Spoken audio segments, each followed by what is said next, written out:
Assalamualaikum warahmatullahi wabarakatuh.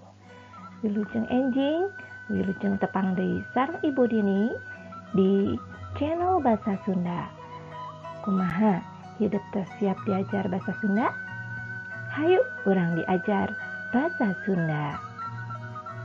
Mingguan ayeuna urang diajar ngeunaan tanda baca.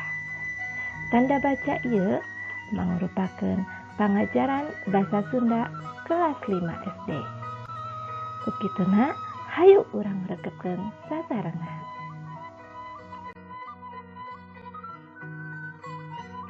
Naon hartina tanda baca teh? Terang teu? Saupami terang ku Ibu baris dipedarkeun nya. Tanda baca nyaeta simbol anu nunjukkeun intonasi jeung jeda sawaktu hideuk maca.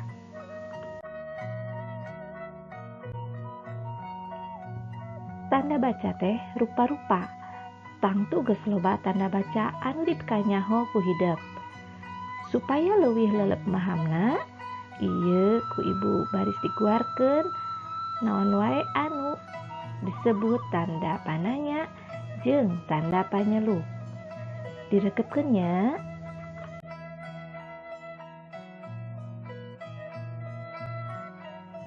Anu kahiji nyaeta tanda pananya. Lamun dina basa Indonesia mah ieu teh tanda tanya. Kumaha simbolna? Tah, sapertos kieu nya simbolna. Keur naon tanda pananya teh? Tanda pananya fungsina keur nanyakeun hiji hal. Contona di dieu aya dina kalimah saha anu nyupiran kapal udara. Contoh kalimah nu kadua, Adik rek ka mana? Anu katilu, ari maneh geus mawa bekal acan. Tah ieu mangrupakeun tanda pananya. Tanda pananya ieu lamun lelepkeun dina kalimah jadi disebatna kalimah tanya. Anu kadua nyaeta tanda panyelup. Lamun dina basa Indonesia mah tanda seru. Ieu tah simbolna. Tanda baca panyelup biasana dipake dina kalimah ajakan atawa ngageroan.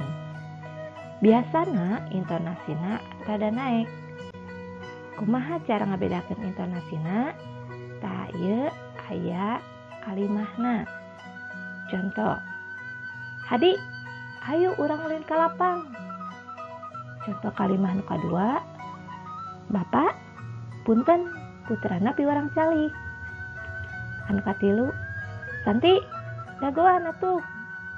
Tah ieu intonasina sadayana rada naek. Tilu kalimah ieu sabab di akhiran ku tanda panyelup, makana disebut kalimah panyelup. Supados hideuk langkung paham naon nu disebat tanda pananya jeung tanda panyelup, kukituna ku Ibu dipasihan pancen. Pancena nyaeta ngeusian LKS Basa Sunda kaca 23. Pancen mandiri.